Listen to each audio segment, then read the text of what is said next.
நேத்து எபிசோட்ல 2 surprise. 1 no eviction, 2 ஆதிரையோட ரீஎன்ட்ரி. ஆக்சுவலி ஃபர்ஸ்ட் 2 வீக்ஸ்ல இவங்களோட கிராஃப் நல்லா தான் இருந்துச்சு. பைபிள்ல கரெக்டா தான் பேசுது, ஆனா நடவடிக்கை சரியில்லையே அப்படின்ற மாதிரி இருந்துச்சு. இப்ப போய் வெளியே வேற பார்த்துட்டு வந்திருக்காங்க. என்னென்ன பண்ண போறாங்கன்னு வெயிட் பண்ணி பார்ப்போம். கப்பை ஜெயிக்கிறேன், அதுக்கப்புறமா நான் ஒன்ன போடுறேன். பட் அதெல்லாம் விடுங்க. நம்ம அமித்துக்கு மட்டும் யாரு காஸ்டியூம் டிசைனர்னே தெரியல. வாரம் வாரம் வேஷ்டி போட்டு வரேன் அப்படின்னு சொல்லிட்டு இந்த மாதிரி ஒரு ட்ரெஸ் போட்டு வராரு. இல்ல எனக்கு தெரியாம தான் கேக்குறேன், என் கண்ணுக்கு மட்டும் தான் இதை பார்த்தா சிரிப்பு வருதா இல்ல உங்களுக்கும் அப்படிதான் வருதா? எப்பா இதுக்கு மேல எதுவும் பேசக்கூடாது, ஏன்னா இதுக்கு மேல 1% மீட்டர்ல ஹையா வச்சு பேசிட்டோன்னு வச்சுக்கோங்க, உருவ கேலி பண்றியா அப்படின்னு ஆரம்பிச்சிருவாங்க. சோ இதோட அதை முடிச்சுக்கலாம். வேஷெல்லாம் போட்டு ஃபேன்சி ட்ரெஸ் காம்படிஷன் போற குழந்தை மாதிரி கொண்டுறீங்க. இப்போ அந்த மொட்டை கடிதாசி நிறைய பேருக்கு எழுதினாங்க. அதுல இன்ட்ரெஸ்டிங் ஆனதை மட்டும் பார்க்க போறோம். ஓகே, அதுல ஃபர்ஸ்ட் திவ்யா நிறைய பேருக்கு எழுதினாங்க. சோ ஆர்டர்ல வருவோமா? ஃபர்ஸ்ட் பாரு, உன்கிட்ட பேச வந்தா நீ மட்டும் தான் பேசுற, மத்தவங்கள பேசவே விட மாட்டற, அதனால எங்களுக்கு ஒரு சான்ஸ் கொடு. அப்புறம் உனக்கும் கம்ருக்குள்ள என்னதான் போயிட்டு இருக்கு அது தீர்த்து வச்சுறேன் அப்படின்னு பாருக்கு எழுதினாங்க. இதை கேட்ட பாரு, ஓ மை காட் என்னால வெக்கம் தாங்க முடியல, அதே சமயம் பெருமையாவும் இருக்கு அப்படின்ற மாதிரி சிரிச்சிட்டு இருக்காங்க. தப்பி தவறி கம்ருன்ற ஆடு தலையாட்டிருச்சு அப்படின்னா வெளியே வந்த உடனே முகூர்த்தத்தை புக் பண்றாங்க போல இருக்கே. என் பர்சனாலிட்டியை பார்த்து உனக்கு பித்து பிடிச்சு போச்சுடி. அடுத்து வியானாக்கு ஒழுங்கா விளையாடிட்டு இருந்த, இப்ப தேவையில்லாம ஒண்ணு பண்ணிட்டு இருக்க, அண்ட் கியூட்ன்ற பேர்ல ஒரு சிலதெல்லாம் பண்றல, அதெல்லாம் அவாய்ட் பண்ணிக்க அப்படின்னு நம்ம மனசுல இருக்கிறத வெளிப்படையா சொன்ன திவ்யாவுக்கு நன்றி. அடுத்து சபரி பத்தி விக்ரம் பத்தி எல்லாம் சொன்னாங்க, அதெல்லாம் பெருசா இன்ட்ரெஸ்டிங்கா இல்ல. அது வேணாமா. அண்ட் சுபிக்ஷாவை பத்தியும் ஒன்னு சொன்னாங்க, கடல் தாண்டி ஏதாவது பேசுமா அப்படின்னு சொல்லி. வேலிட் பாயிண்ட், ஏன்னா கடலை பத்தி பாட்டு எழுதுறது இல்ல பீட் பாக்ஸ் பண்றது, இதை தாண்டி அம்மனி ஒன்னும் பெருசா பண்ண மாதிரி தெரியல. எனிவே எங்க வாயா இருந்து நிறைய விஷயத்த நீங்க உண்மையா சொல்லிருக்கீங்க. அப்படியே எஃப்ஜேவை பத்தியும் ஒரு சில விஷயங்கள் சொல்லியிருந்தா சந்தோஷமா இருந்திருக்கும். பட் பரவாயில்ல. ஏன்னா ஓட்டுற. அடுத்து நம்ம சபரி எஃப்ஜேக்கு என்ன எழுதிருந்தாரு, எப்ப பாரு கார்டன்ல வியானாவோட என்னடா பேச்சு, கேட்ட டாஸ்க் ஃபர்ஸ்ட் உன் தலை போஸ்ட பத்தி திங்க் பண்ணு, அப்புறம் தலை தீபாவளிக்கு பிளான் பண்ணலாம் அப்படின்னு. இந்த பீஸும் நல்லா தான் பேசுது. இது அவங்க 2 பேர் மூஞ்சி மேலேயே சொல்லியிருந்தா எத்தனை பேர் உங்களுக்கு ஃபேனா இருப்பாங்க தெரியுமா? உனக்கு தெரியாத புள்ளையா இருக்கீங்களே, அதெல்லாம் இந்த ஊர்ல எவனுக்கு தெரியுது. அடுத்து பிரஜனுக்கு அமித் எழுதியது, உங்க கோபம் மிகவும் எரிச்சலூட்டும் விதமாக இருக்கும். எப்பொழுதும் மிரட்டும் தோணியில் பேசி தன்னை பெரிய ஹீரோவாக காட்டிக்கொள்ளும் அவருடைய முயற்சியை அப்பப்போ பார்த்தால் கொஞ்சம் சிரிப்பாக இருக்கும், சில சமயம் எரிச்சலாகவும் இருக்கும். அவரை பெஸ்ட் பர்ஃபார்மர் என்று தேர்ந்தெடுக்கும் பொழுது இரிட்டேட்டிங்காக இருக்கும் அப்படின்னு எல்லாத்தையும் சொல்லி முடிச்சுட்டு இப்படிக்கு கனி அப்படின்ற எக்ஸ்ட்ரா பிட்டை மட்டும் இந்த பீஸ் போட்டு விட்டுருச்சு. டேய் நான் எப்படி அந்த மாதிரிலாம் சொன்னேன்? பட் அதெல்லாம் விடுங்க. நம்ம அமித்துக்கு இவ்வளோ வன்மம் இந்த பீஸ் மேல இருக்குன்றது இத்தனை நாள் தெரியாம போச்சே. அப்பப்ப இந்த பீஸ் சிரிச்சுக்கிட்டே ஒரு சில விஷயம்லாம் சொல்றது வாயால மட்டும் தான் சொல்லுது போல இருக்கு. உள்ள எட்டி பார்த்தா ஒரு எரிமலை குழம்பா பொங்கிட்டு இருக்கு போல இருக்கே. ஏண்டா இத வச்சுக்கிட்டா என்கிட்ட அடி வாங்குன? அடுத்து நம்ம பாரு கம்ருக்கு எழுதியது, அன்பே கம்மு, இப்போதெல்லாம் உன் முகத்தில் அந்த தாடி இல்லாமல் பார்ப்பதற்கு நாராசமாய் இருக்கிறது. இருப்பினும் உன் குழந்தைத்தனமான அந்த நடவடிக்கையை எல்லாம் பார்க்கும் பொழுது இன்னும் இன்னும் நெருங்கதான் தோன்றுகிறது. தள்ளி போகாதே, என்னை விட்டு தள்ளி போகாதே, உன் ஆருயிர் தோழி நம் இருவரையும் சேர்த்து வைப்பாள், எனக்கு அவள் மீது நம்பிக்கை இருக்கு அப்படின்னு ரெஜிஸ்டர் மேரேஜை ஃபிக்ஸ் பண்ணிட்டு சாட்சி கையெழுத்துக்கு அரோராவை கூப்பிடுறாங்க அம்மனி. ஆனா என்ன பண்றது, கல்யாணத்தன்னைக்கு நீங்க மட்டும் தான் ரெஜிஸ்டர் ஆபீஸ்ல நிப்பீங்க, மாப்பிளையே வர மாட்டாரு, அப்புறம் எதுக்கு சாட்சி கையெழுத்து போறதுக்கு அரோரா? வீட்டுல பாக்குற பையனா பார்த்து கல்யாணம் பண்ணிக்கோமா, கண்டிப்பா உன் லைஃப் நல்லா இருக்கும். அடுத்து விசித்திர விக்ரமுக்கு, உன் காமெடி கவுண்டர் எல்லாம் பார்க்கும்போது நல்லா தான் இருக்கு, இருந்தாலும் அந்த கவுண்டர் எல்லாம் பாக்குறப்போ கையில ஏதாவது கட்ட கடிச்சா எடுத்து அடிச்சு உடச்சிடலாமான்னு தோணுது. இந்த பீஸை மொட்டை கடிதாசி சொன்னா எடுத்துட்டு போய் போஸ்ட் மாஸ்டர் மாதிரி கையில தான் கொடுக்கல, அந்த அளவுக்கு தெளிவா எழுதி வச்சிருக்கு. அதனால நம்ம சேதனனே உள்ள பூந்து இது பாரு எழுதின மாதிரிலாம் இல்ல, வேற யாரோ பாரு பேரை சொல்லி எழுதின மாதிரி இருக்கு, அரோராவா கூட இருக்கலாம் அப்படின்ற மாதிரி காப்பாத்தி விட்டாரு. அதுக்கு அம்மனியும் ஆமா கரெக்ட் சார் அப்படின்னு ஆமா சாமி போடுது. கடவுள் மாதிரி நீங்க தான் சார் வந்து காப்பாத்துறீங்க. பட் நம்ம விக்ரம் இருக்காரே, அவர் எழுதினதை ஃபர்ஸ்ட் படிக்கிறேன், அதுக்கப்புறம் நம்மளோட கமெண்ட்டை கொடுப்போம். கம்ரு எப்ப பார்த்தாலும் 2 கேர்ள்ஸ்க்கு நடுவுல உட்காந்துட்டு ஒர்க் அவுட் பண்ணிட்டு இருக்கிற, இது ரொம்ப நாளைக்கு ஓடாதே பாத்துக்க. பாரு சீக்ரெட்லி ஐ லவ் யூ அப்படின்ட்டாரு. ஃபுல்லா கேளுங்க, வெளியே வந்து என்னோட ஃபீலிங்ஸ் உங்களுக்கு கன்ஃபஸ் பண்றேன், அது வரைக்கும் முடிஞ்சா என்ன கண்டுபிடிக்க பாருங்க அப்படின்னு எழுதிருக்காரு. ஓஹோ, அப்ப இப்படி ஒரு எண்ணம் வேற இருக்கா? அதான பார்த்தேன், என்னடா எப்ப பார்த்தாலும் இந்த 2 பீஸுங்க அடிச்சுக்குதுங்களே அப்படின்னு சொல்லி. அப்போ ஒரு கண்ணு இருக்கு. நீங்க வேணா பாருங்க, கூடிய சீக்கிரம் அவனை லவ் பண்ண போறான். பட் நீங்க அதெல்லாம் தப்பா நினைச்சுக்காதீங்க, பைபிள்ல ட்விஸ்ட் ஆகணும், யாரும் கண்டுபிடிக்க கூடாது அப்படின்றதுக்காக இந்த மாதிரி ஒன்னு எழுதி போட்டிருக்கு. ஏன்னா ஊருக்கே தெரியும் கல்யாணம் ஆகி புள்ள குட்டிலாம் இருக்குன்னு சொல்லி. ஒருவேளை தலைவர் உண்மையிலேயே மனசுல இருந்து எழுதியிருந்தாரு அப்படின்னா விக்ரமோட மனைவியாரே உங்களுக்கு பூரிக்கட்டை அழுகின தக்காளி முட்டை எல்லாம் வேணும்னா என்கிட்ட கேளுங்க, நான் சப்ளை பண்றேன்.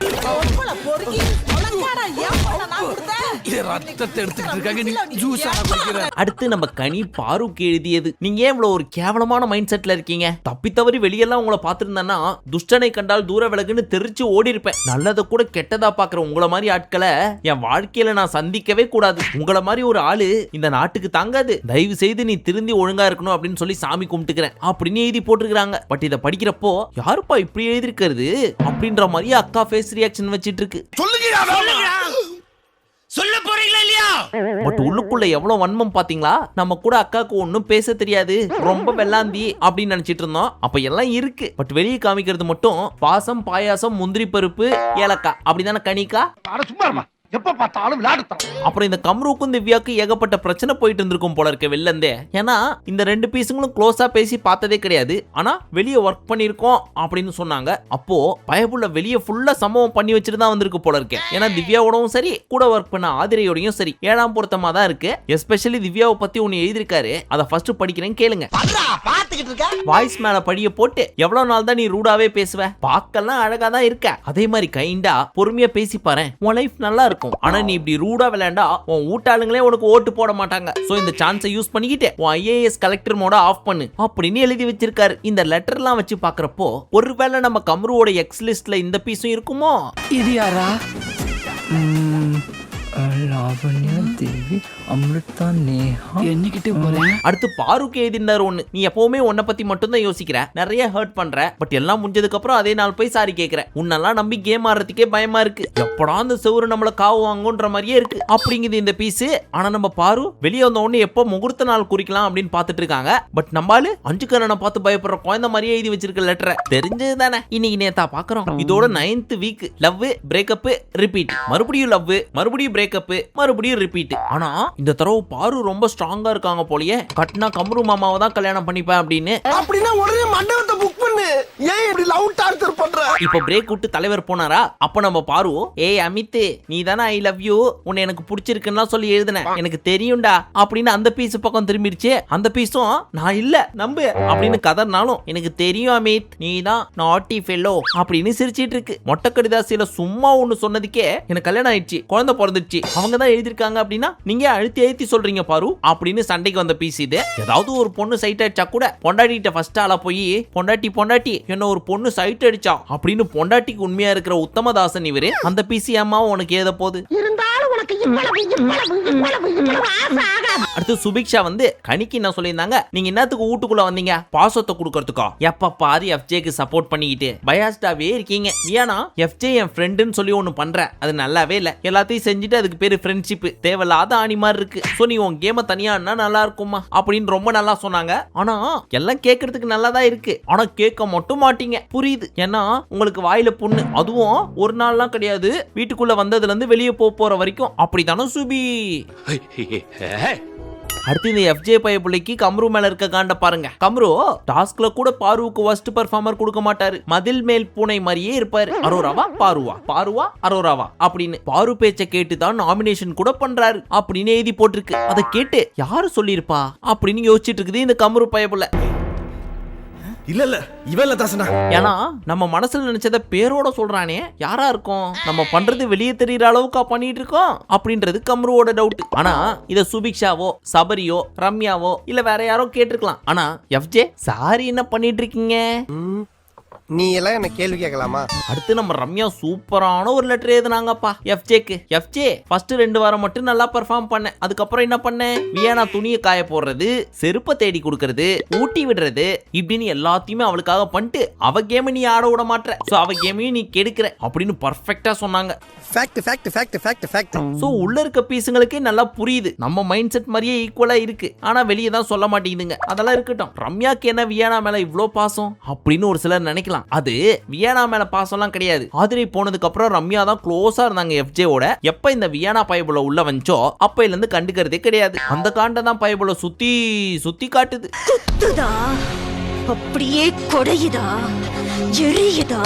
எனக்கு எப்படி இருந்திருக்கும்? அடுத்து நம்ம சாண்ட்ரா விக்ரமுக்கு நல்லா ஃபன்னியாவே எழுதினாங்க. டியர் விக்ரம், உங்க காமெடி சென்ஸ்லாம் காமன் சென்ஸே இல்லாத மாதிரி இருக்கு. நீங்க எல்லாரையும் நக்கல் பண்றது விக்கல்ஸ் நக்கல் பண்ற மாதிரி இல்ல, விக்கல்ஸ் விக்கிட்டு இருக்க மாதிரி இருக்கு. இந்த வீட்ல நீ செய்யற காமெடியை விட நீ பண்ற சூழ்ச்சிகள் தான் ஜாஸ்தி. மொத்தத்துல எனக்கு உங்களை ரொம்ப பிடிக்கும். எப்போனா நீங்க அமைதியா இருக்கும் போதும் தூங்கும் போதும். ஏன்னா உங்களோட அமைதி உங்களுக்கு மட்டும் அமைதி இல்ல, இந்த வீட்டுக்கே அமைதி. இன்னும் புதுசு புதுசா உங்கள்ட்ட இருந்து விதைகள் வருமா அப்படின்னு உடனே ஷாக் ஆயிடுச்சு. எது என்னையா டபுள் மீனிங்ல ஏதாவது பேசுறியா அப்படின்னு. அதுக்கப்புறம் தான் தெரியுது அது விதைகள் கிடையாது, புதுசு புதுசா வித்தைகள் உங்கள்ட்ட இருந்து வருமா அப்படின்னு. 2 செகண்ட்ல பயபுல கான்டெக்ஸ்டே மாத்தி விட்டுருச்சு. படிக்க தெரிஞ்சா படி, தப்பு தப்பா படிச்சு அடி வாங்கி சாகாத சொல்லிவிடுங்க. அதெல்லாம் சரி, சாண்ட்ராக்கு இன்னும் விக்ரம் மேல இருக்க கோவம் குறையில போல இருக்கேன். லாஸ்ட் வீக்ல பெருசா பேசிக்கலனாலும் உள்ளுக்குள்ள இன்னும் அந்த காண்டு இருந்துட்டே தான் இருக்கும் போல இருக்கு. இருக்காதா பின்னே? போன வாரத்துக்கு முந்தின வாரம் அப்படி கதறி கதறி அழுவுறதுக்கு மெயின் காரணம் நம்ம தலைவர் தான். அப்ப கோவம் இருக்கதானே செய்யும். ஒருவேளை குக்கிங் டீமுக்கு எல்லாம் போயிட்டாங்க அப்படின்னா சோத்துல விஷம் வச்சாலும் சந்தேகப்படுறதுக்கு இல்ல விக்கலு. எனக்கும் பாயாசமா? எஸ்கே. ஃபைனலி எல்லாம் பேசி முடிச்சதுக்கு அப்புறம் சாண்ட்ரா, எனக்கு மட்டும் யாரும் மொட்டை கடிதாசியே போடல சார் அப்படின்னு வருத்தப்பட்டு இருக்காங்க. அதுக்கு நம்ம சேதனை என்ன சொன்னாரு? ஆமா, நீ புருஷனை வச்சு அடிச்சிட்டனா அதனாலதான் போட வேணான்னு பயந்துருப்பாங்க போல இருக்கு அப்படின்னு. இவர் என்னப்பா பிரஜன் தன்னோட ஃப்ரெண்டுன்னு சொல்லிட்டு அவரை பத்தி புரியாம ஏதோ பேசிட்டு இருக்காரு. அவர் கத்துறதெல்லாம் பார்த்துட்டு உண்மையிலே பிரச்சனை பண்ணுவாருன்னு நம்பிட்டாரு போல இருக்கு. ஆனா வெளியில இருந்து பாக்குற நமக்கு தானே தெரியும்.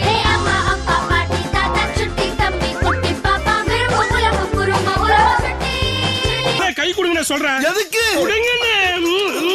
அடுத்து குறும் படம் அப்படின்னு சொல்லிட்டு பாரு சமைச்சது அழுவுனது அது எல்லாத்தையும் போட்டாங்க. ஆனா எதுக்கு போட்டாங்க அப்படின்றது தான் தெரியவே இல்லை. ஃபன்னா இருக்கும் அப்படின்னு நினைச்சு போட்டிருப்பாங்க போல இருக்கு. பட் அதெல்லாம் பார்த்து முடிச்சதுக்கு அப்புறம் ஆண்டவர் கிரியேட் பண்ண அந்த குறும் படத்துக்கு உண்டான மரியாதையே போச்சுரா அப்படின்ற மாதிரி தான் இருந்துச்சு. 1.5 மணி நேரத்தை ஓட்டுறதுக்கு பயவுள்ளைங்க என்னெல்லாம் பண்ணுது பாருங்க. அடுத்து நீட்டிப்பு துண்டிப்பு அப்படின்னு ஒரு டாஸ்க் வச்சாங்க. அதாவது வீட்டுக்குள்ள யாரோட நட்பு நீட்டிக்கணும், யார் எனக்கு இனிமே வேணான்னு சொல்லி துண்டிக்கணும் அப்படின்னு சொல்லியிருந்தாங்க. நீட்டிப்புக்கு கிரீனும் துண்டிப்புக்கு ரெட்டும். நேத்து 1.5 மணி நேரத்தை கடக்கிறதுக்கு எவ்வளவு போராட்டம். இதுல முக்கியமானதை மட்டும் பாப்போமா. நம்ம ரம்யா கனியோட துண்டிச்சுட்டு பாருவோட நீட்டிக்கணுமா. இதை கேட்ட உடனே சபரிக்கு பயங்கர ஷாக்கு. அடி பாவி, அண்ணன் என்னதானே கட்டி பிடிச்சி சுத்திட்டு இருப்ப, என் கூட நீட்டிப்பு வேணாமா உனக்கு? சரி அது கூட பரவாயில்ல, பாருக்கு கொடுத்துருக்க, என்னடி நடக்குதுங்க அப்படின்ற மாதிரி ஷாக்காய் பார்த்துட்டு இருந்தாரு.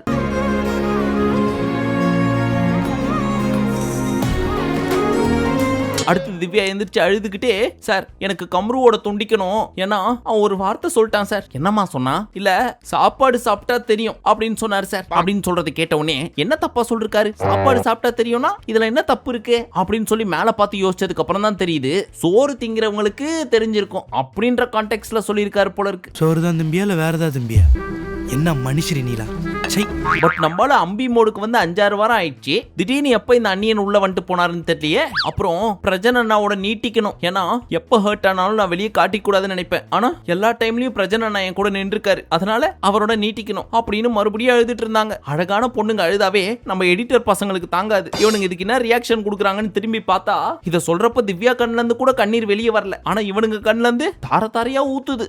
அது ஒரு வலிடா, அது ஒரு பெயின். அந்த லவ் பண்றவனுக்கு மட்டும் தான் தெரியும், உனக்கெல்லாம் தெரியாது. அடுத்து நம்ம அமித் வியானாவோட துண்டிக்கணுமா. ஏன்னா ஏதோ ஒரு வகையில வியானாவை பாக்குறப்போ தன்னோட பொண்ணு ஞாபகம் வருதான். உள்ள சரக்கு இறக்கு ஏதாவது கொடுக்குறாங்களா? ஏன்னா இவரோட பொண்ணை பார்த்திருக்கேன், எந்த ஆங்கிள் பார்த்தாலும் இந்த மூஞ்சி அந்த மூஞ்சோட ஒத்தே போல. எப்படி இந்த மூஞ்சில தன்னோட பொண்ணு மூஞ்சி தெரிஞ்சிருக்கும்? காசு இப்போ காசு இல்லாம கஞ்சாஸ்ட் ஏதோ வளர்றாம்பா வாணி. அடுத்து நம்ம பாரு அரோராக்கு பச்சையை கொடுத்தாங்க. என்னடா இது, இவங்க பார்வையில அரோரா சக்காலத்தி, ஆனா அவங்களே கூட்டு சேர்த்துக்கிறாங்களே. என்னன்னு கேட்டா அவ ஜென்யூன் மாதிரியான ஆளு. இப்பதான் எனக்கு புரியுது. இப்ப அவளோட கேர்ள் டாக் எல்லாம் பண்ணணும் அப்படின்னு ஆசை வருது. அவகிட்ட ஒப்பீனியன் கேட்கணும், அவள்கிட்ட பேசினா கிளாரிட்டி கிடைக்குது அப்படின்னு அள்ளி தெளிக்கிறாங்க. இந்த பீஸ் அவ்வளவு சீக்கிரம் இறங்கி போவாதே. அப்போ பயபுல ஏதோ பெருசா பிளான் பண்ணுது. துண்டிக்கணும் அப்படின்னு நினைக்கிறது எஃப்ஜேவோட தான் சார். ஏன்னா அடிப்படாத கையில கட்ட போட்டு வேலை வாங்கணும்ன்றதுக்காக என்ன ஒன்று பண்ணா தெரியுமா? அதெல்லாம் பாக்குறப்போ மனுஷனா இவனுக்குள்ள இருக்க அந்த மனிதம்ன்றது செத்து போச்சா அப்படின்ற மாதிரி ஃபீல் ஆயிடுச்சு. சோ சுட்டு போட்டாலும் எனக்கு அவனுக்கும் ஒத்தே வராது, அதனால இவனுக்கும் எனக்கும் நடுவுல ஓடின அந்த குட்டி ஒயரை கூட துண்டிக்கிறேன் அப்படின்னு ரெட்ட கொடுத்துச்சு. இனிமே நாமங்கிற பேச்சுக்கே இடம் இல்ல. இந்த நிமிஷத்துல இருந்து நான் வேற, நீங்க வேற. அடுத்து வியானா போட்டாங்க பாருங்க ஒரு பிட்டு. சார் அமித்தோட தொடரணும்னு ஆசைப்படுறேன், ஏன்னா என் வாழ்க்கையில் எனக்கு பாசம் காட்டினது எங்க தாத்தா தான். அதுக்கு அடுத்தபடியா இந்த அமித் தான் எனக்கு இவ்வளவு பாசத்தை கொடுத்தாரு. என்ன கேப்பு? அண்ணே டீசெண்டா இருக்கட்டுமே ஒரு கேப் போட்டா சந்தேகப்படுறீங்களே அப்படின்னு இந்த பீஸ் சொல்றதெல்லாம் பாக்குறப்போ அந்த மனுஷனாவும் பரவாயில்ல பொண்ணு லெவல்ல தான் வச்சு பார்த்தாரு உன்னை. ஆனா நீ தாத்தா லெவலுக்கு கொண்டு போயிட்டியம்மா நம்ம அமித்த. அவர் இன்னமும் பல சீரியலுக்கு ஹீரோ மெட்டீரியல்மா அப்படின்னு பரிதாபமா தான் அமித்த பார்க்க தோணுச்சு. என்கிட்ட அழகு இல்லையா, அறிவு இல்லையா, திறமை இல்லையா, பாடி இல்லையா? அடுத்து நம்ம பிரஜன் போட்டாரு பாருங்க ஒரு பிட்டு. சார் நான் சாண்ட்ராவோட துண்டிக்க விரும்புறேன் சார். எது சாண்ட்ராவோடவா சார்? நீங்க நினைக்கிற துண்டிப்பு இல்ல. யோ நான் என்ன நினைச்சேன்னு உனக்கு தான் தெரியும். நீ துண்டிச்சுட்டு போய் ஏதாவது பண்ணிட்டு போ, எனக்கு அதெல்லாம் கவலை இல்ல. என்ன காரணம் அது சொல்லு. இல்ல சார் நாங்க 2 பேரும் சேர்ந்து கேம் ஆடுறோம், புருஷன் பொண்டாட்டியா இருக்கோம், இப்படியே பல பேர் சொல்றாங்க, அதனால வீட்டுக்குள்ள அதை துண்டிச்சுட்டு வெளியே போய் மறுபடியும் டேப் போட்டு ஒட்டிக்கலான்னு இருக்கேன் சார். நம்பாதீங்க, இந்த பீஸ் நம்பவே நம்பாதீங்க அப்படின்னு அவரே பாயிண்ட் எடுத்து கொடுக்குறாரு. இது வல்லவா நட்பு. இத்தனை நாள் என் கூட பழகிட்டு இப்படி பண்றிய? அசிங்கமா இருக்குடா. அடுத்து வந்த விக்ரம் பாருவோட தொடரணும் அப்படிங்கிறாரு. என்னடா இது, வீட்டுக்குள்ள போய் யாராவது மந்திரிச்சு கிந்திரிச்சு விட்டாங்களா? எல்லாமே ஒரு மார்க்கமா சொல்லுதுங்களே, என்ன காரணம் அப்படின்னு கேட்டதுக்கு, சார் நான் யாரு கூடயும் சண்டை போட்டதே இல்ல, ஆனா இந்த பீஸோட சண்டை போடுறப்போ நல்லா இருக்கு, தப்பி தவறி கூட நாங்க 2 பேரும் சேர்ந்துட கூடாது, இதே மாதிரி அடிச்சிக்கணும், அது எனக்கு பிடிச்சிருக்குது, அதனால இந்த பீஸோட கண்டினியூ பண்ண விரும்புறேன் அப்படின்னு சுத்தி போட்டு அடிக்குது இந்த பீஸ். பட் நான் கூட ஒரு செகண்ட் என்ன நினைச்சிட்டேன், ஐ லவ் யூலாம் சொல்லி இருக்கே, ஒருவேளை அப்படி இருக்குமோ அப்படின்னு லைட்டா சந்தேகப்பட்டேன். வெரி சாரி, என்ன மன்னிச்சிருங்க, நான் சும்மா ஜெனரல் ஆடியன்ஸ் மாதிரி ரியாக்ட் பண்ணிட்டேன். அண்ட் சாண்ட்ராவோட நான் துண்டிக்கணும் அப்படின்னு நினைக்கிறேன் சார். ஏன்னா அவங்க கோவப்பட்டு பேசுறப்போ நான் சாந்தமான மோட்ல இருந்தேன். ஒருவேளை இப்ப இருக்க மாதிரி இருந்திருந்தேன்னா வேற மாதிரி ஆயிருக்கும். சோ அதனால திரும்பவும் கோவப்படுங்க, அதுக்காக நான் வெயிட்டிங் அப்படின்னு சண்டைக்கு கூப்பிடுறாரு. ஐயா அப்படிலாம் சொல்லாதீங்க, அவங்க வீட்டுக்காரர் மீசை எடுத்தா ரவுடி இல்லன்னு ஆயிருமா? கோவப்பட்டு ஏதாவது பெருசா பண்ற போறாரு. பாத்துப்பா பென்சில் ஷார்ப்பா இருக்கு, அங்கிளுக்கு பேக் பெருசா இருக்கு, குத்திட போற. இப்ப எல்லாருமே சொல்லி முடிச்சாச்சு, கமருதீன் மட்டும் தான் பெண்டிங். சரிப்பா சொல்லு அப்படின்னு கேட்டதுக்கு பொறுமையா ஸ்லோ மோஷன்ல நடந்து போய் அப்படியே ஸ்லோவா எடுத்துன்னு திரும்ப வந்து நான் யாருக்கு கொடுக்க போறேன்னா அப்படின்னு ரொம்ப நேரமா யோசிச்சுட்டு இருந்துச்சு. இதை பார்த்த நம்பாலு நீ இப்படியே யோசிச்சுட்டு நான் டீ குடிச்சிட்டு வந்துடுறேன் அப்படின்னு கோச்சிட்டு போயிட்டாரு. ஆக்சுவலா தலைவர் பாரு கொடுத்துடலாம் ரெட்டு, பட் என்ன காரணம் சொல்லலாம் அப்படின்னு யோசிச்சுட்டு இருந்திருப்பாரு போல இருக்கு, இல்ல யோசிச்சு வச்சது மறந்துருக்கும் போல இருக்கு. சோ ரீகால் பண்ணலாம்னு நினைக்கிறதுக்குள்ள அண்ணன் கோச்சிட்டு போயிட்டாரு. உங்களுக்கு தெரியாதா தலைவருக்கு ஸ்டார்டிங் ட்ரபிள் இருக்குன்னு? என்ன தலைவரே, ஐயோ இவனுங்க ரொம்ப நேரம் ஆகுவானுங்க போல. சோ திரும்ப வந்து நம்ம சேதன என்னப்பா வெக்கப்பட்டு முஷ்டியா மத்தவங்க எல்லாம் சொல்லிட்டு இருக்காங்க, அவ்வளோ டைம் இருந்துச்சப்போ அப்பெல்லாம் யோசிக்காம அரை மணி நேரமா அதை கையில வச்சுட்டு யோசிச்சுட்டு இருக்க, இப்ப சொல்லு என்ன மேட்ரு அப்படின்னு கேட்டதுக்கு, அரோராவுக்கு கிரீன் கொடுக்குறேன் சார், ஏன்னா அவகிட்ட நெகட்டிவிட்டியே கிடையாது சார், யாரையும் தப்பா சொல்ல மாட்டா, அவ அப்படி இவன் இப்படி அப்படின்லாம், இப்படி ஒரு ஃப்ரெண்ட் எனக்கு இத்தனை நாள் கிடைக்காம போயிடுச்சு அப்படின்னு சொல்லி வினோத்தையும் அரோராவையும் நினைச்சிருக்கேன், இருந்தாலும் நான் அரோராக்கு தான் கொடுப்பேன் அப்படின்னு சொல்லி அந்த பீஸு கொடுத்தாரு. இப்போ ஒருத்தங்களுக்கு வயிறு எரியும்ல, மாமா எனக்கு கொடுக்காம அவளுக்கு கொடுக்குறானே அப்படின்னு அந்த கருகின ஸ்மெல் உங்க வீட்டு சைட்லயும் ஒரு 10:10 வந்திருக்கும். அது வேற யாரும் கிடையாது, நம்ம பாருது தான். என் வயிறு எரியுதுடா. அண்ட் துண்டிக்கணும் அப்படின்னு நினைக்கிறது திவ்யாவோட, ஏன்னா அதுக்கு எனக்கு ஒத்தே வர மாட்டேங்குது சார், 7ஆம் பொறுத்த மாதிரி போயிட்டு இருக்கு, அதனால கட் பண்ணி விட்டுருங்க சார் அப்படின்னு டிவோர்ஸ் கேட்கற மாதிரி பேசிட்டு இருந்தாரு. உண்மையிலேயே இதை ரிசர்ச் பண்ணியே ஆகணும். அப்படி என்ன இவங்க 2 பேருக்குள்ள பிரச்சனையா இருக்கும், குற்றம் நடந்தது என்ன அப்படின்னு ஒரு தனி எபிசோட் போடுவோம். ஐ அம் வெயிட்டிங். ஐயோ அரோராவோடது சொல்ல மாட்டேனே, அவங்க யாருக்கு ரெட் கொடுத்தாங்கன்னா தனக்கு கிரீன் கொடுத்த பாருவுக்கு. ஏன்னா இவங்கள்ட்ட பேசுறதுக்கே பயமா இருக்குது, எங்க 2 பேருக்குள்ள எப்ப பார்த்தாலும் பிரச்சனை வருது அப்படின்னா அதுக்கு காரணமே இந்த கம்ரு தான். அவன் எங்க 2 பேருக்கு நடுவுல இருக்கிறது தான். அவன் கூட பிரச்சனை இல்லைன்னா என்கிட்ட நல்லா பேசுறா, அவன் கூட பிரச்சனை இருந்துச்சுன்னா என்கிட்ட ஒரு மாதிரி பேசுறா. சோ இவ தான் சார் டெசிஷன் எடுக்கிறா. சோ ஒருத்தங்கள மைண்ட்ல வச்சு அரோரா கிட்ட எப்படி பேசலாம் ட்ரீட் பண்றது எனக்கு பிடிக்கல அப்படின்னு இந்த பீஸ் எக்ஸ்பிளைன் பண்றதெல்லாம் பாக்குறப்போ, ஏமா நைட்ல ஏதாவது சுடுகாடு பக்கம் போயிட்டு வந்தியா, யாராவது உன் உடம்புக்குள்ள பூந்து ஃபர்ஸ்ட் வந்த 40 நாள்ல சும்மா இருந்த நீ கடந்த 20 நாளா இப்படி தெளிவா பேசுறியம்மா அப்படின்ற மாதிரி இருந்துச்சு. என்ன ஞானம், என்ன ஞானம், இந்த சின்ன வயசுலயே அந்த ஔவையாருடைய அறிவு. அண்ட் கிரீனை வந்து விக்கலுக்கு கொடுத்தாங்க, அதுக்கும் ஒரு ரீசன் கொடுத்தாங்க பாருங்க. நான் இது வரைக்கும் துஷார் கூட இருந்தப்பதான் ஒரு லெவல்ல சந்தோஷமா இருந்தேன், அதுக்கப்புறம் இவன்ட்ட என்ன வேணா பேசலாம், என்ன வேணா சொல்லி ஃபீல் பண்ணலாம், நான் சாய ஒரு தோல் இருக்கிறது என்றால் அது விக்கல் தான். நிறைய அப்ரிஷியேட் பண்ணுவார் இவரு. நானும் துஷார் விக்கல் 3 பேர் ஒன்னா இருந்தோம், இப்ப அவன் இல்ல, இருந்தாலும் அந்த மெமரிஸ் எல்லாம் திருப்பி கொடுப்பாரு. மொத்தத்துல என்னோட சக்சஸ் கொண்டாடுற ஒருத்தர் ஈகோ இல்லாம அப்படின்னா இவர் தான் அப்படின்னு இந்த அம்மா பேசுறத பாக்குறப்போ கன்ஃபார்மே பண்ணிட்டேன், எல்லாரையும் தூங்க வச்சுட்டு இந்த அம்மா ஏறி குதிச்சு எங்கேயோ சுடுகாட்டுக்கு போயிட்டு வந்திருக்கு அப்படின்னு. இது உங்களுக்குள்ள இருக்கிற ஒரு எக்ஸ்ட்ரா பவர், இதை ESPன்னு சொல்லுவாங்க, extra sensory perception. Next eviction time. அதுல எப்பவும் போல ஒவ்வொருத்தரா சேவ் பண்ணிட்டு வர்றப்போ ஒரு ரீசன் கொடுப்பாரு தெரியுமா, அந்த மாதிரி எல்லாருக்கும் ஒரு ரீசன் கொடுத்துட்டு இருக்கிறப்போ அமிதா புச்சி லெஃப்ட் ரைட் வாங்கி விட்டாரு. ஏன்பா பாருக்கு பீரியட்ஸ் இருக்கிறப்போ எல்லாருக்கும் வர்ற மாதிரி மாசம் மாசம் வர்றது தானே அப்படின்னு நீ சொல்றியே, அவங்களோட வழி உனக்கு தெரியுமா? இதே மாதிரிதான் ஷூ காலை போட்டு மிதிச்சப்போ ஹர்ட் பண்ற மாதிரி பேசின, இந்த மாதிரி பேசாதப்பா சரி கிடையாது அப்படின்னு ஒரு வார்னிங்க கொடுத்து விட்டாரு. இதை நம்ம ஏற்கனவே பார்த்துட்டோம், பட் பாரு இப்பதானே பாக்குறாங்க. சோ இப்படி வேற சொல்றீங்க நீ என்ன பத்தி இருடி, இந்த வாரம் குழையிற டாஸ்க் கொடுத்தா கூட உன்னை குழப்பி எடுக்கிறேன் பாரு அப்படின்ற மாதிரி ஒரு லுக் விட்டுட்டு இருந்தாங்க. அந்த நல்ல காரியத்தை பண்ணவன் நீதானா? அதுக்கப்புறம் வியானாவை சேவ் பண்றப்போ ஏமா வந்த வேலைன்னு ஒண்ணு இருக்கு, அதை விட்டு நீ ஒரு வேலை பார்த்துட்டு இருக்கியே அதெல்லாம் கொஞ்சம் ஓரம் ஒதுக்கி வச்சுட்டு வந்த வேலையை பாரு அப்படின்னு சொன்னாரு. ஆனாலும் காதல் கண்ணை மறைக்கும் இல்லையா, சோ இவங்களுக்கு காதையும் சேர்த்து மறைச்சிருச்சு போல இருக்கு. ஏன்னா தலைவர் போனதுக்கு அப்புறமும் ஏய் ஒன்னத்தான் என்னடா உனக்கு நான் இருக்கேன் கவலைப்படாத அப்படின்னு வாயாலே வடை சுட்டுட்டு இருந்தாங்க. அட பிக்காளிப்பல, அரை மணி நேரமா கதையா சொல்லிருக்கேன், அம்பட்டுக்கும் சரிங்க ஒரே வார்த்தையில ஊத்தப்பம்னு போயிட்டானே. அடுத்து ரம்யாவை சேவ் பண்ண போறதுக்கு முன்னாடி ஏமா உன்ட்ட 1000 தடவை சொல்லியாச்சு, நீ பண்றது பத்தலன்னு சொல்லி இதுக்கு மேலே இப்படியே உட்காந்து பெஞ்சை தேய்ச்சிட்டு இருந்தான்னு வச்சுக்க, வீட்டுக்குள்ள நீ இருக்கிறதுக்கே இடம் பத்தாம போயிருமா பாத்துக்க அப்படின்னு சொன்ன உடனே ஓகே அப்படின்னு தலையாட்டிட்டாங்க. ஆனா ஏன்னு தெரியல நைட்டு பூரா விக்கல கட்டி புடிச்சிக்கிட்டே ஓன்னு ஒப்பாரி வச்சிட்டு இருந்தாங்க. மேபி இன்னைக்கு எபிசோட்ல வரும், பார்த்துட்டு என்ன மாதிரியே நீங்களும் காண்டாவுங்க. கருப்பு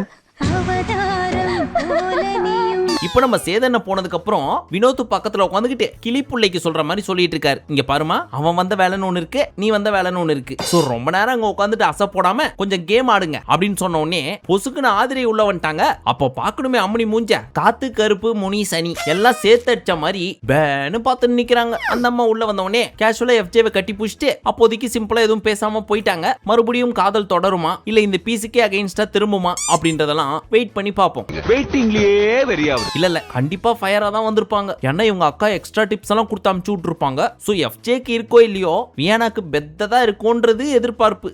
உன்னை பார்த்தாலே வாசு பயந்து ஓடுறாரு, என்ன பிடிச்சிருக்கு பைக்ல கூட்டிட்டு போறாரு, நீ என்னோட சுத்த என்னடி சொன்ன? இப்ப நம்ம வியானா என்ன பண்றாங்க, மறுபடியும் போய் பக்கத்துல உட்காந்துக்கிட்டே எஃப்ஜே என்னால அப்படி இருக்க முடியல, இப்படிதான் இருக்க முடியுது, நம்ம இனிமே பேச வேணாம் ஆனா பேசலாம், பாத்துக்க வேணாம் ஆனா பாத்துக்கலாம், கால்ல இருந்து நைட் வரைக்கும் நீ வேலை பாரு, நைட்டு எல்லாரும் தூங்கினதுக்கு அப்புறம் நம்ம 2 பேரும் மொக்க போடலாம் அப்படின்னு சொல்றதை கேட்ட அந்த பீஸும் இங்க பாரு வியானா உனக்கு கட்டி பிடிக்கணும் அப்படின்னு தோணுச்சுன்னா வந்து கட்டி பிடிச்சுக்கோ, நீ தயங்கி கட்டி பிடிச்சாதான் வெளியில இருந்து பாக்குறவங்களுக்கு ஒரு மாதிரி தெரியும், அதனால வந்து கட்டி பிடிச்சுக்கா. வேண்டாம். அது சரி, நீ எதிர்பார்த்தது என்ன?